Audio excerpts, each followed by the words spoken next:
Reparem só nessa pergunta que a gente recebeu via direct aqui na página da Engeal. André, eu não sei nada de elétrica, será que eu consigo montar um meu QDC, um QDC? Você teria um passo a passo de como montar sem medo de errar? Ixi, e agora, hein, meu querido? O que você acha, hein? Será que uma pessoa sem conhecimento de elétrica seria capaz de montar um quadro de distribuição? Bom, antes de sabermos a resposta, confira se você está inscrito aqui no canal, ativa o sininho das notificações e bora pra aula.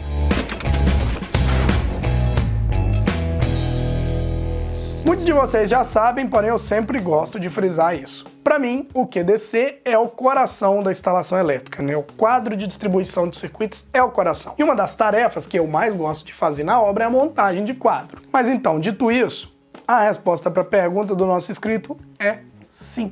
Se você que não tem conhecimento seguir o passo a passo que eu vou te mostrar agora, além de dar os primeiros passos na área elétrica, você vai sim conseguir montar o seu primeiro quadro de distribuição vulgo QDC. Porém, é importante saber de alguns detalhes, principalmente na parte de testes. Só que eu vou falar disso mais pra frente aí. Vamos só.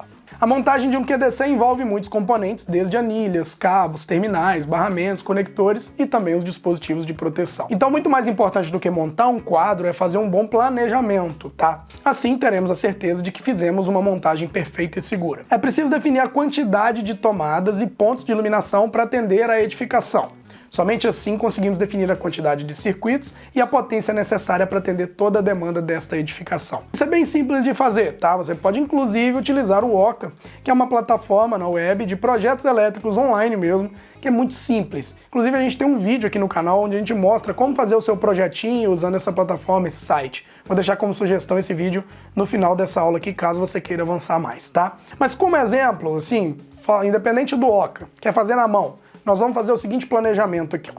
Uma casa simples, 5 cômodos, e a gente vai ter 5 circuitos. Eles estão divididos da seguinte forma. Circuito 1, iluminação, uso de disjuntor de 10 amperes aqui, monopolar, e cabo de 1,5 mm. Circuito 2, tomadas da sala e dos quartos. Vou usar disjuntor de monopolar de 20 amperes e também cabo 2,5, né?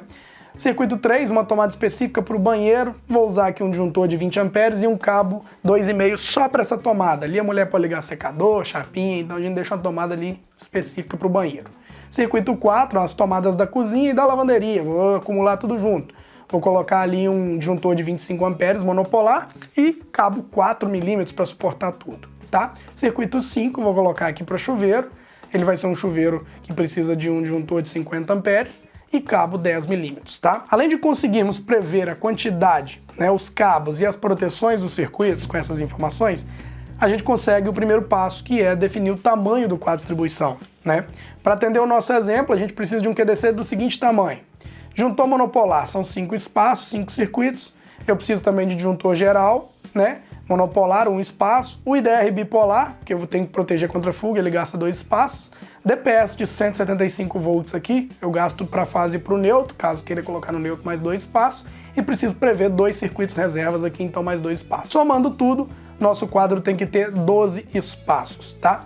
Nós encontramos no mercado QDCs com tamanho mínimo aí de 12 espaços, e isso vai atender o nosso exemplo. Você pode comprar um de 16, de 24, mas no mínimo 12 vai lhe atender, tá? Vejam também que eu não informei qual o valor do disjuntor geral e nem do IDR. Isso porque vai depender de um cálculo chamado cálculo de demanda e que varia conforme cada concessionária de energia, tá? Mas nesse caso aí deve dar provavelmente um de 63 acima disso, tá? 63, 70 e por aí vai. Agora vamos para o próximo passo, que é a fixação do QDC. Ele pode ser tanto de embutir, que é aquele quadro que fica chumbado direto na parede, ou ele pode ser sobrepor, caso você faça uma instalação aparente e aí você parafusa ele fora da parede. Definindo qual modelo será utilizado, nós vamos para o nosso terceiro passo, onde é a fixação dos elementos no quadro, né, como os barramentos de neutro e terra, e em seguida começar a organizar aí os cabos dos circuitos que a gente já falou lá em cima, que já devem estar passados, né?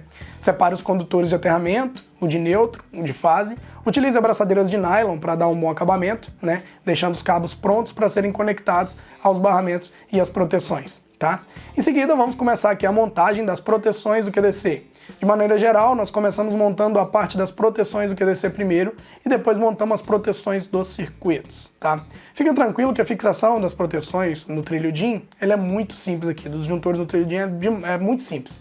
Primeiro a gente coloca a parte de cima do disjuntor no trilho e em seguida aperta a parte de baixo. Cabos passados, proteções instaladas aqui, chegou a hora de fazer as ligações. Vamos começar pelo mais simples, que é crimpar os terminais tubulares nos cabos azuis de neutro. Depois basta conectar esses cabos ao respectivo barramento de neutro. Deve ser feito o mesmo com os cabos verdes, que são os cabos destinados aos circuitos de aterramento, de terra, tá? Um detalhe que passa batido por alguns profissionais é ter atenção para não usar terminais mais grossos do que a bitola do cabo, tá? Os terminais têm que ser a mesma seção do cabo. Se for cabo de 1,5, terminal de 1,5, 2,5, 2,5, por aí vai, tá? Agora vamos conectar os cabos da alimentação na entrada do disjuntor geral do QDC. Na saída desse disjuntor, nós vamos derivar dois cabos, um de 4 mm, que será ligado na entrada do DPS, e outro na mesma bitola do cabo de entrada, que será ligado na entrada do IDR do QDC, tá? Já na saída da fase do IDR, será ligada junto ao barramento pente monofásico que atende aos disjuntores. O cabo de neutro, que vem do padrão de entrada, será ligado na entrada do DR, e a saída do DR, do neutro, será ligada ao barramento de neutro que a gente já ligou aos outros circuitos, né? Dessa forma, todos os circuitos estarão protegidos pelo IDR, incluindo o circuito de iluminação, tá? Se você quiser, você pode tirar o circuito de iluminação do IDR, mas é uma opção própria, tá? Lembrando, turma, sempre crimpe os terminais. Isso demonstra profissionalismo e capricho. Além disso, utilize também anilhas para identificação dos circuitos. Crimpar e anilhar é tudo de bom, tá? E por último, identifique cada disjuntor dos circuitos, bem como o disjuntor geral, DPS e DR. Além disso, não se esqueça de colocar na tampa do quadro a etiqueta de advertência e o diagrama unifilar desse quadro também, tá bom? Fala a verdade, meu querido, com esse passo a passo, mesmo sendo assim rapidinho, que nem você viu, ele tá recheado de dicas, né? Fica mamão com açúcar você montar um QDC seguindo essa ordem. Você sabe o que fazer primeiro, o que fazer depois e por aí vai, tá? Só que agora eu quero saber de você. Criou coragem para montar seu primeiro QDC? Escreva assim, André, agora eu criei coragem. Ou não, André, eu ainda tenho medo de montar um QDC. Se você tiver medo, eu tenho mais vídeos detalhados de montagem de quadros monofásicos aqui no canal, tá? Aproveita e compartilha essa aula com seus amigos, tá? Pode ser em qualquer rede social também.